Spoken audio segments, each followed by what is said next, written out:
I'm sure you've all heard about the two Mon tragedies that happened this week.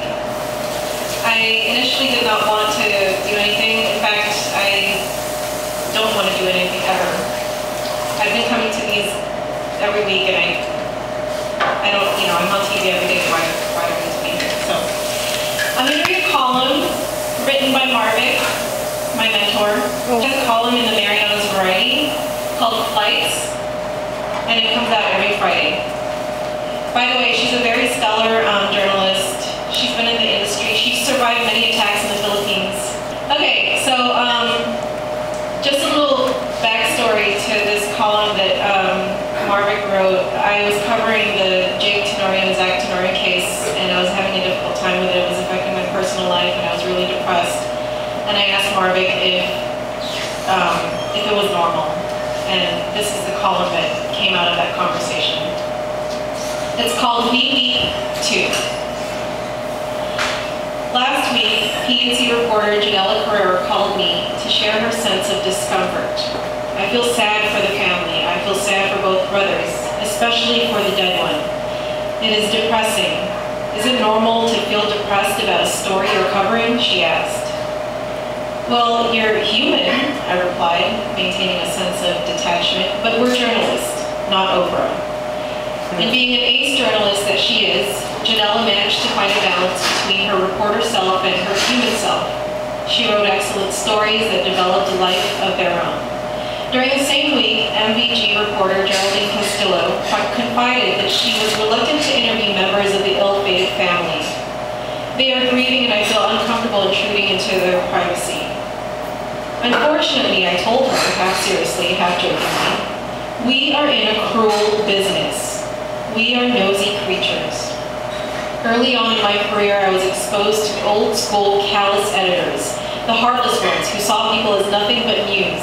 Engaging hard is a stamp of unprincipled and flawed journalism, they told me. I was a 20-year-old cub reporter when my editor at the Philippine Daily Globe sent me to cover a late-night hostage crisis. It was a stop the presses moment. Shortly after midnight, the hostage takers surrendered after a 4-hour negotiation. I called the editor and I relayed the good news. No one died. He gave up his gun and surrendered peacefully, I told the editor. I was flabbergasted by his reaction. Grab the gun and shoot that sucker, he said. Apparently, good news was not good news for the paper.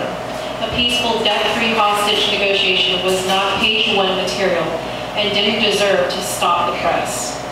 I had somehow been influenced into that kind of detachment and callousness. Having come from the disaster capital of the world, I have since seen countless deaths before my eyes. But emotions would always find a way to creep into the journalists' callous hearts, one way or the other. I remember the first time I wept during coverage. During the bloody coup attempt in 1989, I was with a group of government soldiers holding out behind the bushes, waiting to counterattack a rebel force.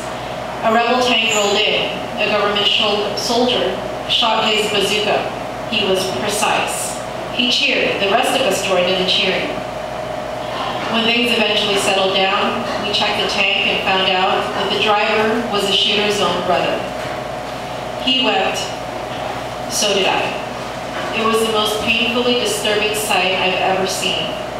For some inexplicable and unrelated reason, that exact emotion suddenly crept back into my heart on Wednesday when I saw the stoic, frail, and harmless-looking Chad Ryan DeSoto enter the courtroom for his magistrate hearing. What devil went into his head? What trouble is he going through, I wondered. But I suspended my judgment. I felt a pain. I guess it was a mother's sentiment that brought about the unforgivable tenderness for a man who just killed 3 people. He's the same age as my son, her son. It was after this event that my son told me, later that night, that he was right there when the tragedy happened. He was sitting on a bench in front of the sandcastle and would have been the first person to be hit by the speeding car. He quickly moved out of the way. A 4 feet distance saved his life. I was stunned, angry, and then relieved. When it gets closer to home, it's harder to disengage one's heart. Emotional detachment is a principle inculcated in journalism class, but something that can pose a dilemma in the field at certain times. While objectivity in journalism is a must, absolute emotional detachment can be theoretically incomprehensible and humanly impossible as long as humans are humans. In this cruel business, finding the right balance between the reporter self and the human self can be a challenge, but is a triumph.